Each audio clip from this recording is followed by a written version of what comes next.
afternoon, everyone.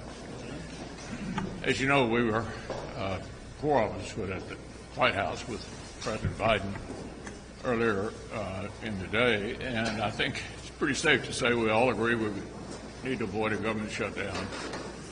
The Speaker was optimistic that they'll be able to move forward first with the four bills, and under no circumstances does anybody want to shut the government down. So I think we can stop that drama right here before it emerges. We're simply not going to do that.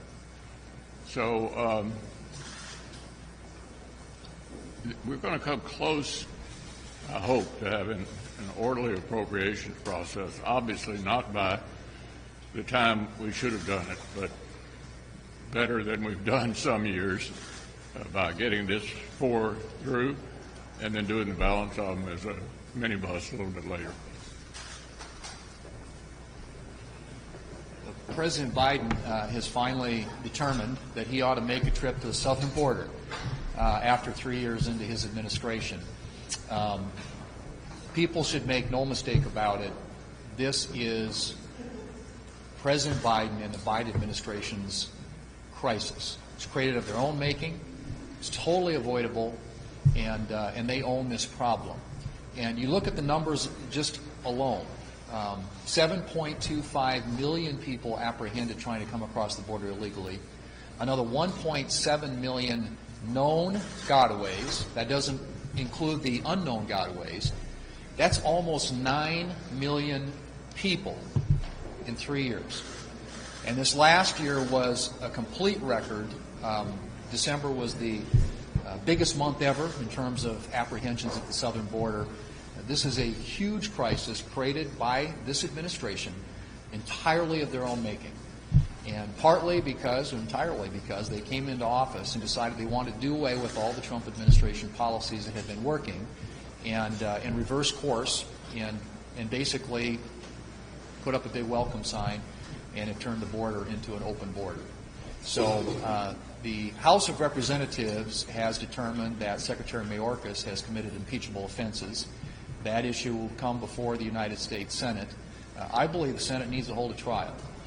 I think this is such a miscarriage of the law, and it is important that the United States senators sit and hear, and the American people hear, about this incredible crisis at our southern border, and people need to be held accountable. And I think this is the way to do that. So I'm going to make the argument, and I'm sure the Democrats will try to dismiss it, but that we ought to be having a trial, conducting a trial in the United States Senate to determine, again, whether or not these are impeachable offenses.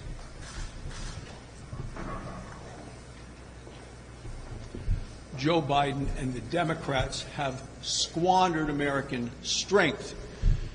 And as a result, they have surrendered the peace. And it's evident all around the world.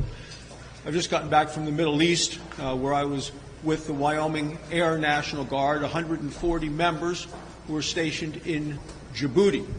These Wyoming soldiers are in a hot spot, and they are face-to-face with Iran, and Iran's goal is terrorism and death to America. Iran-funded Houthis are attacking our ships in the area with missiles as well as drones. And Joe Biden is asleep at the switch. The day I got back, we got even more disturbing news about how asleep Joe Biden and the Democrats have been.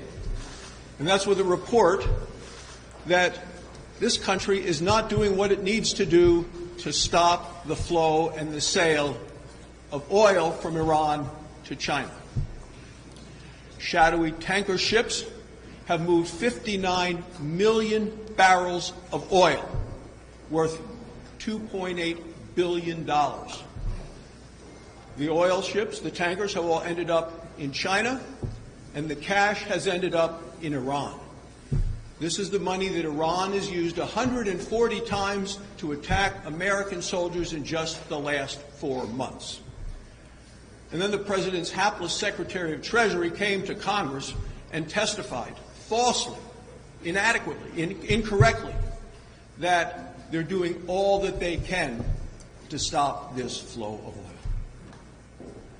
The Democrats and Joe Biden are looking the other way as Iran continues to outplay our diminished president.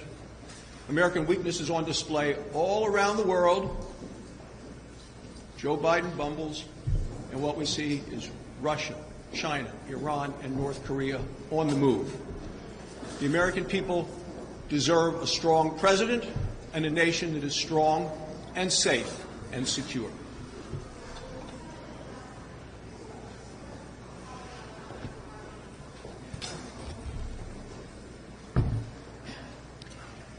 I want you all to look at these two photos, one from 2016 and one from 2024.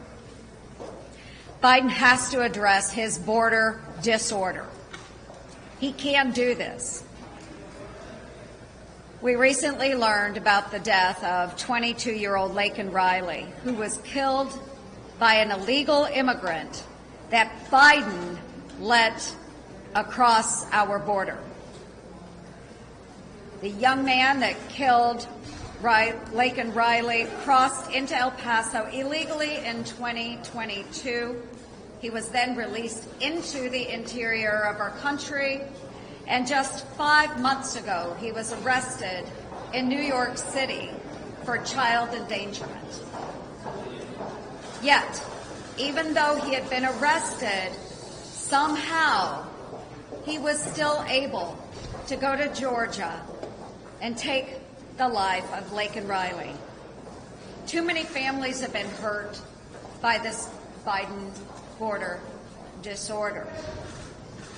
And I have been warning about these illegal immigrants that are crossing into the United States and the harm that they continue to cause in the United States of America, and that these perpetrators need to be fully prosecuted, since an illegal immigrant in 2016 was able to kill this other young woman, Sarah Root.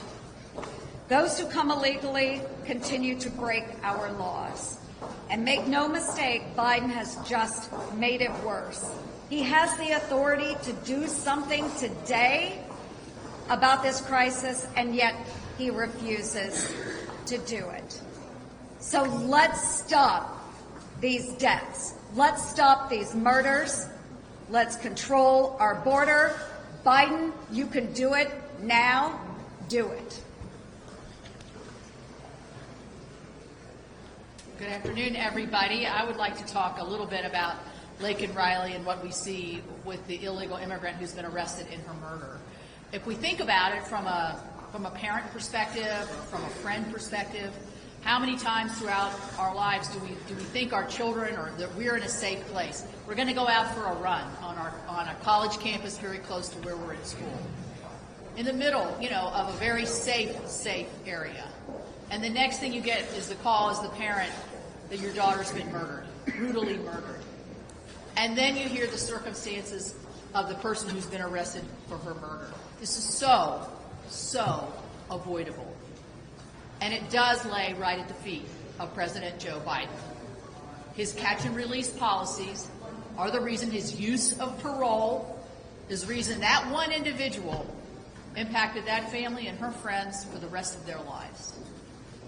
And so, as Joni just mentioned, I would implore the president to do something.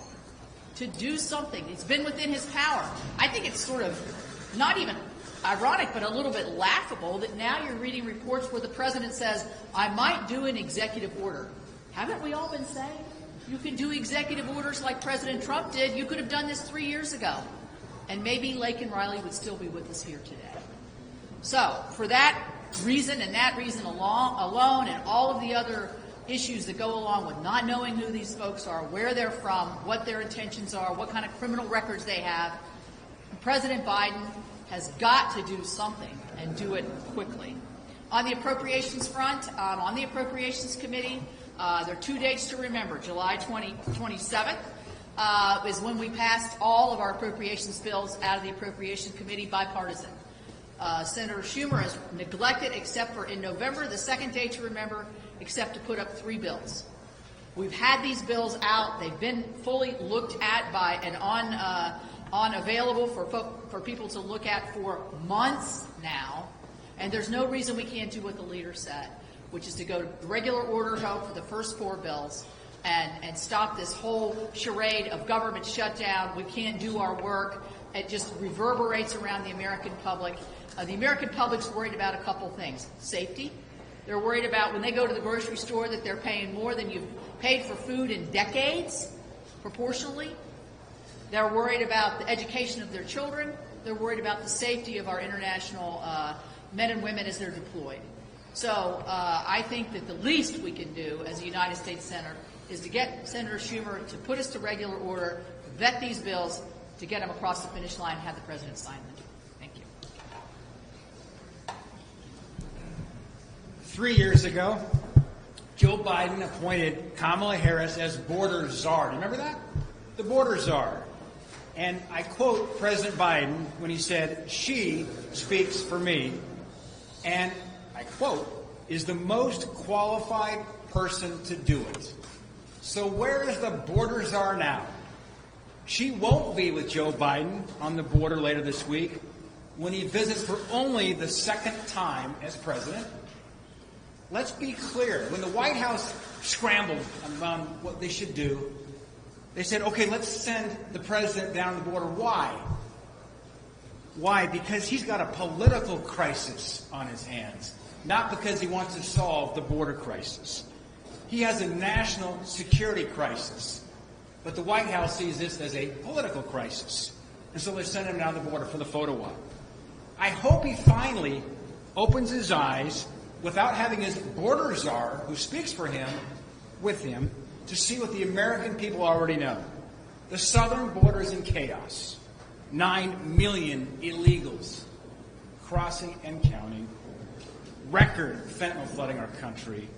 Record illegals on the FBI terror watch list. I spoke with a high-level individual from Central Asia today who said they believe there are over 50,000 Central Asians who have come across the southern border just last year, and they're very concerned they're individuals who are part of sleeper cells for a possible terror attack on our soil.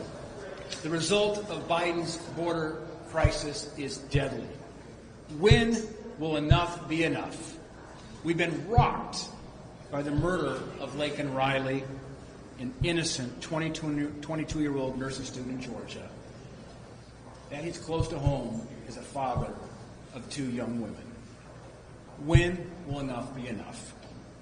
Mr. President, do your job and protect our homeland. Over the weekend, Senator endorsed Trump. The other lieutenant senator endorsed Trump. Why would you bully out and endorse him? I don't have any announcement of that today. You spoke about the speaker being optimistic to move more bills, but what do you see the path in this short period of time to avoid a shutdown? I mean, is the Senate going to wait for the House, or are we going to pass the deadline a little bit on Friday night? I think we're getting close on the first 4 bills. Hopefully that won't require another short-term CR, and hope springs eternal. Senator Newman just said that he would support a full Senate trial for Alejandro Mayorkas here in the Senate. Do you also support a full Senate trial for Mayorkas? I think that would be the best way to go forward, yeah. Mr. Leader, can you talk about Speaker Johnson's position on the supplemental in that meeting with the president? Did it seem as though he's prepared to bring Ukraine into the House? You can ask the Speaker about his views. I give you mine. You're familiar with them. What I hope is that the House will take up the Senate bill and let the House work its way. If they change it and send it back here, we have further delays. Not only do we not want to shut the government down, we don't want the Russians to win in Ukraine. And so we have a time problem here. And the best way to move quickly and get the bill to the President would be for the House to take up the Senate bill and pass it.